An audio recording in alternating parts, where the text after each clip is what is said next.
Italy has chosen to upgrade its offshore multipurpose patrol vessels, one of the Italian Navy's best-known ship classes. On April 22, Fincantieri announced that a contract amendment has been formalized as part of the multipurpose combat ship program. The agreement concerns the upgrade of the class units to the full combat system configuration. We'll give you a quick refresher on this configuration and the ship class in a moment, don't worry. The signing took place between the director of OCCAR, the European organization that coordinates this type of program, and Fincantieri. Let's remember that the agreement was signed on behalf of the temporary consortium made up of Fincantieri and Leonardo Orizzonte Sistemi Navali. Now the goal is to standardize the existing units and also the future ones to a single operational standard with a focus on the PPA class ships currently in Light and Light Plus configuration. These will in fact be brought up to the full combat system standard as mentioned through a series of upgrades. In addition to enhancing military capabilities, I would like to point out that the introduction of advanced functionalities in the field of cyber defense is also planned. This is an important topic for the Italian Navy and fleets around the world, but it should always be pointed out to the public and industry professionals, especially if you are French and like to go jogging while on duty on your vessels. I will keep making this joke throughout 2026 just so you know. Anyway, regarding the industrial component, the value of the activities assigned to Fincantieri, according to the company, is about 62 million euros. Let's now get into the PPAs, not literally, but within the scope of the program. They fall under the 2014-2015 Naval Law and were created with the goal of introducing a single multi-role platform. The initial plan was for a ship with unified tonnage, but capable of replacing several classes with different operational characteristics. In 2019, however, this plan was changed with a reduction in the order from 16 to 7 units due to other programs that will partially meet the needs of the Navy, such as the European corvette. The PPA units are designed to carry out a wide range of missions, including the control of Italian maritime spaces and beyond, surveillance of economic activities, environmental protection, and support in rescue operations. The ships can also operate in escort roles for naval groups and merchant traffic. The project is based on an adaptive platform, which means it can take on different configurations depending on the mission profile. This flexibility is made possible by a modular architecture that allows for the progressive integration of different systems and equipment. These ships, therefore, were developed from the very beginning with the idea and the assumption that their capabilities could be increased relatively quickly, moving from a lighter version to a heavier one if necessary. We often talk to you about the PPA, but I'll just mention two aspects of these hulls that I really like.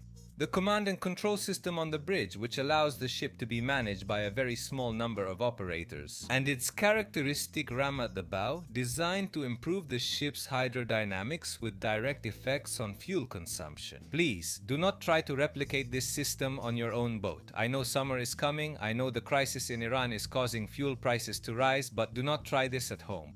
Let's get to the configurations I mentioned earlier. The PPA units are organized in several configurations, each characterized by a different level of capability.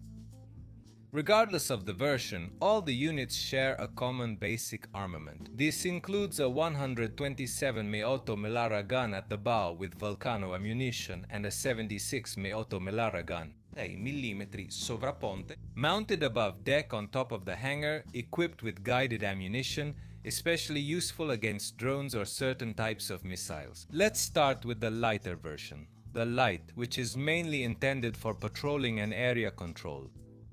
The Light Plus version introduces additional capabilities, also allowing for combat support activities.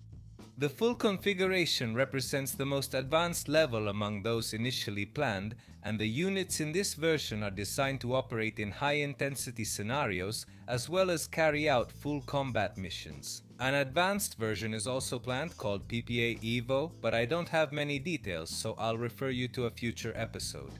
That said, now which ships will be affected by these upgrades? I'll tell you right away, but please, if you haven't done it yet, share this video, leave a like and a comment at the end of the video to let us know what you think. This really helps us a lot to boost the channel's setup to a higher, stronger level. Thank you very much.